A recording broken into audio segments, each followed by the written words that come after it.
Good morning class. बेटा हमने हजारी प्रसाद द्विवेदी का चैप्टर स्टार्ट किया। हजारी प्रसाद द्विवेदी का मैंने आपको वो लेखक परिचय बता दिया था। हम शिरीष के फूल, ये निबंध है, ये आज स्टार्ट कर रहे हैं, शिरीष के फूल। उसके पहले मैं आपको जूझ जो हमने कहानी पढ़ी थी वितान से, उसके हमको किसी बच्चे ने बोला कि इसके क्वेश्चन आंसर कैसे हैं, तो मैं आपको क्वेश्चंस इसके क्लियर कर दूंगी। तो यदि किसी को ओन वर्ड्स में नोट्स बनाने हैं या जैसे नेट पे से भी आप लेते हो, तो यदि हार्ड लगे आपको तो आप इनको भी समझा दूंगी, तो आपको प्रॉब्लम नहीं आएगी उसको। ओके, जूझ के क्वेश्चन एक्सप्लेन कर देती हूँ, उसके बाद शिरीष के फूल हम स्टार्ट करेंगे रीडिंग।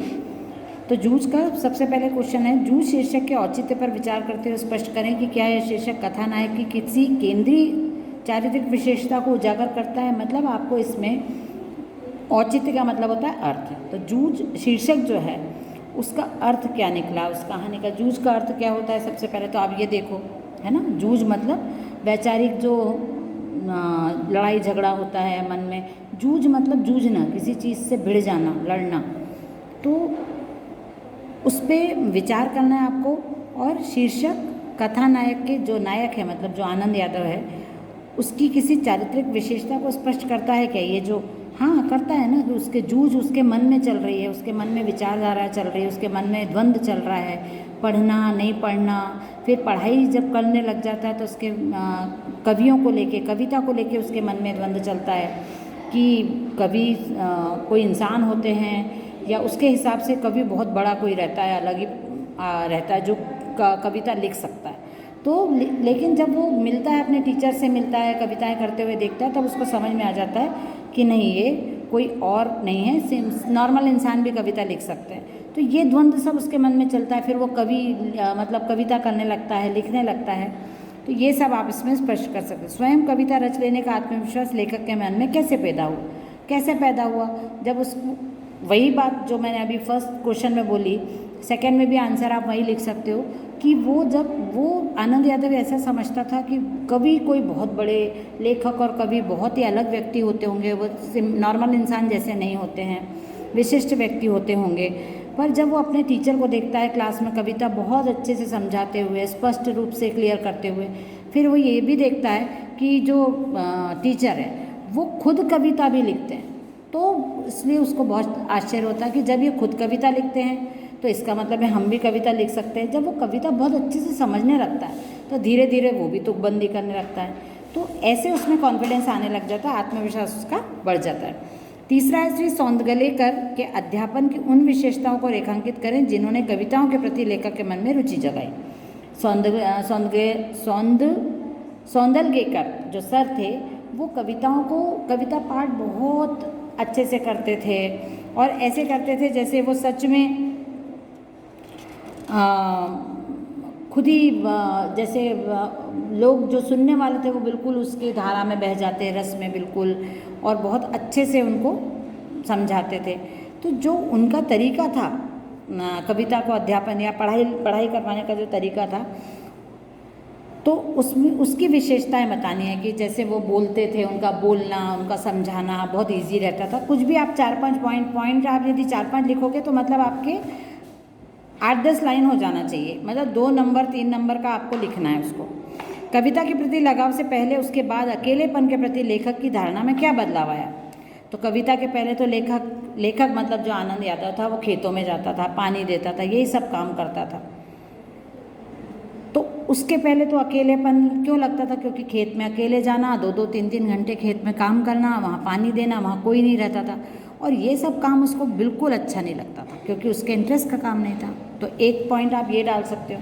दूसरा आप ये बता सकते हो कि बाद में जब वो कविता पसंद करने लगा, उसको कविता समझ में आने लगी, तो ये उसकी पसंद की चीज़ थी, उसका इंटरेस्ट का काम था। तो वो अकेले भी रह के बहुत खुश था उस समय। बाद में जब उसको कविता पसंद आने लगी तो वो कविताएं कर सकता था, अपनी कविताएं ज़ोर ज़ोर से खेतों में गा सकता था। गाय, बैल, घोड़ा, जो मतलब जानवर रहते थे खेतों के आसपास, या अपने खेतों में जो पेड़ पौधे हैं उनको सुनाता था वो, तो वैसे भी खुश होता था वो। उसके बाद का अकेलापन उसको बुरा नहीं लगता था, और जब वो कविता को समझने के पहले का जो अकेलापन था वो उसको बिल्कुल पसंद नहीं आता था। आपके ख्याल से पढ़ाई लिखाई के संबंध में लेखक और दत्ताजी राव का रवैया सही था या लेखक के पिता का? तर्क सहित उत्तर दें। अब यहाँ पे हमको दत्ताजी राव का ही रवैया सही लगा और सही लगना भी चाहिए, क्योंकि उन्होंने पढ़ाई को प्रमोट किया, पढ़ाई को सही बताया, शिक्षा के लिए बच्चों को रेडी किया। तो दत्ताजी राव का रवैया सही बताना है। अब हम में से किसी को पिताजी का भी सही लग सकता है कि भाई उनके पास कोई काम करने को नहीं था, तो वो अपने बेटे को खेतों पे काम करने भेजते थे, इसलिए पढ़ाई लिखाई नहीं करवाना चाहते थे। उनका पढ़ाई को लेकर अलग मत था, लेकिन क्योंकि हम यहाँ पे पढ़ाई की बात करें तो हमको तो दत्ताजी राव के बारे में ही बताना पड़ेगा। तो आपको दत्ताजी राव का रवैया सही बताना है और तर्क सहित बताना है कि क्यों, क्योंकि पढ़ाई शिक्षा ही जीवन का आधार होती है। इससे आप स्टार्ट कर सकते हो, शिक्षा जीवन का आधार होती है और इस विषय में दत्ताजी राव के रवैये को हम सही मानते हैं। और आप ये तर्क दे सकते हो कि यदि आनंद राव पढ़ाई लिखाई नहीं करता तो आज वो जो है वो भी नहीं सीख पाता, कविताएं नहीं कर पाता और उसका जीवन अनपढ़ों की तरह रह जाता, वो हमेशा खेतों में काम करते ही रह जाता। बहुत सारी चीज़ें आप डाल सकते हैं इसमें। 6 है, दत्ताजी राव से पिता पर दबाव डलवाने के लिए लेखक और उसकी माँ को एक झूठ का सहारा लेना पड़ा। यदि झूठ का सहारा न लेना पड़ता तो आगे का घटनाक्रम क्या होता?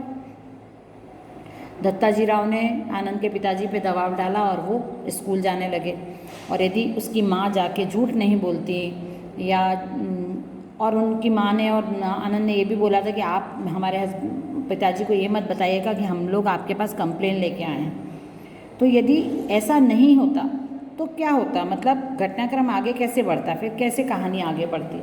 कहानी ऐसे आगे बढ़ती कि वो पढ़ाई लिखाई नहीं करता और उसको मार पड़ती घर में जाने के लिए, या वो पढ़ाई लिखाई नहीं सीख पाता, वो कवि नहीं बन पाता, लेखक कविताओं को अपने इतने अच्छे दोस्तों से नहीं मिल पाता, विद्यालय के वातावरण को नहीं जान पाता, क्योंकि वो विद्यालय जाने के बाद अच्छे से रहना सीख गया था, पढ़ाई लिखाई में उसका मन लग रहा था, दूसरों को देख के उसने अपना बैग वगैरह ठीक करा, अपनी बुक्स को अच्छे से रखा।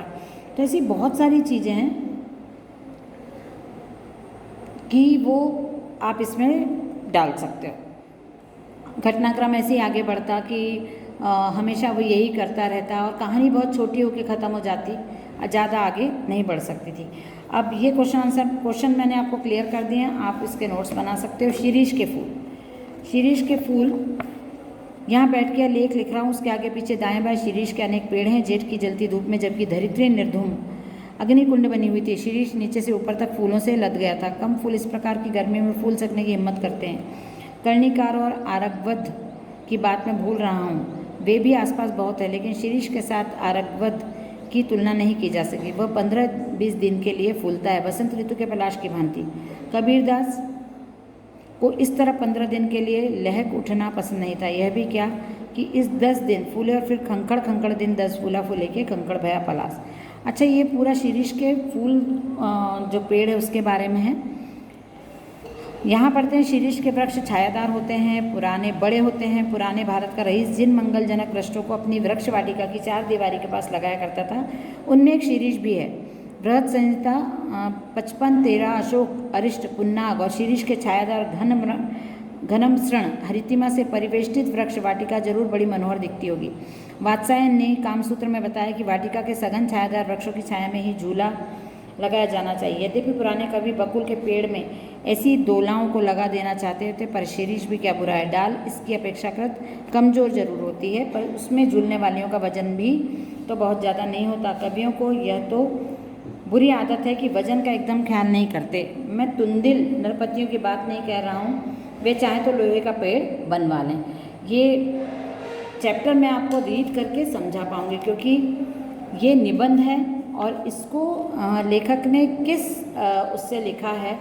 पूरा शिरीष के फूल के बारे में, शिरीष वृक्ष का नाम है और इसके फूल के बारे में उन्होंने वर्णन करा है यहाँ पे। ये उनके भाव हैं, अपने भावनाएं हैं उनकी, उनका अनुभव है, उन्होंने देखा होगा शिरीष के फूल वगैरह। तो ये मैं आपको पढ़ के और आपको इसमें क्लास में नेक्स्ट क्लास में क्लियर करूँगी। शिरीष का फूल संस्कृत साहित्य में बहुत कोमल माना गया है। मेरा अनुमान है कि कालिदास ने बात शुरू में प्रचार की होगी। उनका इस पुण्य पर कुछ पक्षपात था। कह गए कि शिरीष पुष्प केवल भौरों के पदों का कोमल दबाव सहन कर सकता है, पक्षियों का बिल्कुल नहीं। पदम सहित भ्रमरस्य पेलवम के शिरीष पुष्पमन पुनः पतत्रिणाम।